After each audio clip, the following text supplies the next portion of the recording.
Asia cup ప్రారంభానికి ముందు Sony sports ప్రతి ఆటగాడితో ఈ సిరీస్ లో ఏం చేయాలి అనుకుంటున్నారు అని ఒక కార్డు పై రాయించింది. అందులో ఇద్దరు ఆటగాళ్లు వాళ్ళు ఏం రాశారో సరిగ్గా అలానే చేశారు. ఒక తిలక్ వర్మ అయితే మరొకరు రింకు సింగ్. ఈ ఇద్దరు ఆటగాళ్లు అచ్చం రాసింది రాసినట్లు చేసి టీమిండియాకు ఆసియా కప్ లో మరో ట్రోఫీ అందించారు. ఇక రింకు సింగ్ ఈ టోర్నీలో కేవలం ఒకే ఒక్క బంతి ఆడి టీమిండియాకు విన్నింగ్ షాట్ అందించాడు.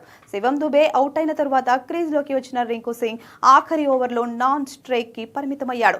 మొదటి బంతికి 2 పరుగులు తీసిన తిలక్ రెండవ బంతిని సిక్సర్ గా మలిచాడు. ఇక జట్టు విజయానికి కేవలం 2 పరుగులే కావాల్సి ఉండడంతో వర్మనే మ్యాచ్ ని ఫినిష్ చేశాడని అందరూ అనుకుంటున్నారు. మూడో బంతికి సింగిల్ రావడంతో రింకుకి గోల్డెన్ ఛాన్స్ దక్కింది. హరీష్ రావు వేసిన 4వ బంతిని రింకు సింగ్ ఎలాంటి తడబాటు లేకుండా బౌండరీ తరలించాడు. సరిగ్గా ఆసియా కప్ ప్రారంభానికి ముందు రింకు సింగ్ పేపర్ లో ఇలానే టీమిండియాకు విన్నింగ్ రన్స్ అందించాలని రాసుకున్నాడు. మ్యాచ్ అనంతరం కామెంటేటర్ విభాగంలో ఉన్న సంజన రింకు సింగ్ రాసిన కార్డును చూపించింది. అసలు అవకాశమే రాదు అనుకున్న రింకు ఇలా ఫైనల్ ఛాన్స్ కొట్టేసి విన్నింగ్ షాట్ ఆడడం భలే సింక్ అయింది. అలాగే తిలక్ వర్మ కూడా తన కార్డులో ఎలా అయితే రాసుకున్నాడో సరిగ్గా అలా అని చేశాడు. ఫైనల్స్ లో మంచి పరుగులు చేసి జట్టును గెలిపించాలి అంటూ రాశాడు.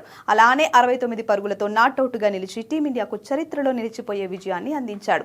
ఇప్పుడు ఈ ఫోటోలు సోషల్ మీడియాలో బాగా వైరల్ అవుతున్నాయి. దీంతో కర్మ అంటే ఇదేనేమో అని ఫ్యాన్స్ ఆనందం వ్యక్తం చేస్తున్నారు.